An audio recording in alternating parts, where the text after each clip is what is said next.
Assalamu alaikum dear students. Today we are going to summarize the second part of Prophet Muhammad sallallahu alaihi wasallam.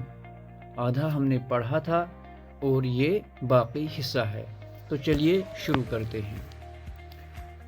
حضرت محمد صلی اللہ علیہ وسلم ایک سوداگر بن گئے۔ 25 سال ان کی عمر تھی اور اپنی ایمانداری، سچائی اور دیانتداری سے سب کا دل انہوں نے جیت لیا۔ ایک امیر بیوہ تھی جن کا نام حضرت خدیجہ رضی اللہ تعالی عنہا تھا۔ حضرت محمد صلی اللہ علیہ وسلم سے بہت متاثر ہوئی اور انہوں نے حضرت محمد صلی اللہ علیہ وسلم سے شادی کرنے کا فیصلہ کر لیا۔ وہ بہت امیر تھی، لیکن جب شادی ہوئی تو شادی کے بعد انہوں نے اپنی دولت کا زیادہ تر حصہ دوسروں کے لیے صرف کیا، یعنی غریبوں پر خرچ کیا۔ تو ان کے 2 بیٹے تھے اور 4 بیٹیاں تھیں۔ جب حضرت محمد صلی اللہ علیہ وسلم کی عمر 40 سال کی ہوئی تو وہ ایک بار غار حرا میں غور و فکر فرما رہے تھے۔ تو ان کی یہ اکثر عادت رہی ہے کہ وہ غار حرا میں جا کر کائنات پر غور و فکر کرتے رہتے تھے۔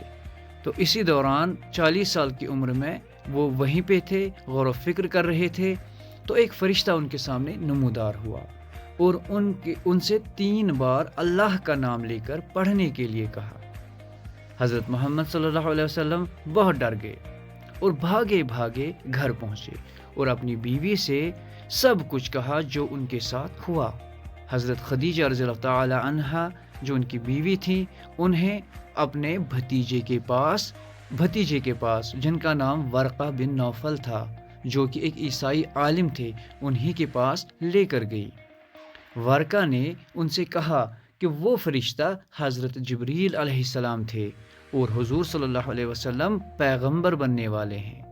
فرشتے نے جو حضرت محمد صلی اللہ علیہ وسلم سے پڑھنے کے لیے کہا وہ قرآن کی پہلی نازل ہونے والی آیات تھیں۔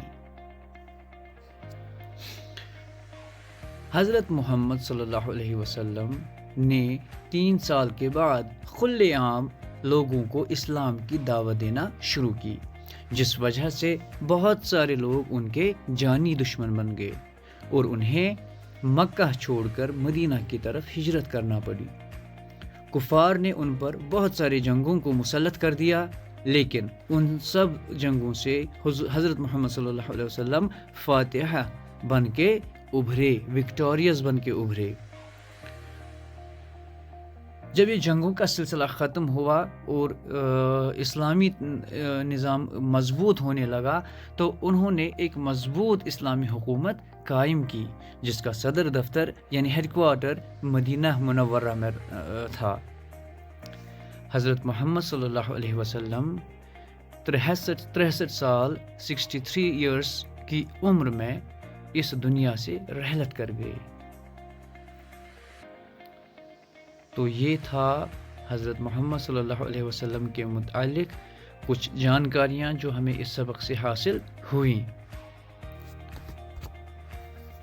بس یہاں پہ چیپٹر ختم ہوتا ہے۔ انشاءاللہ اس کے سوالات، باقی گرامر پورشن اس کے بعد کریں گے انشاءاللہ۔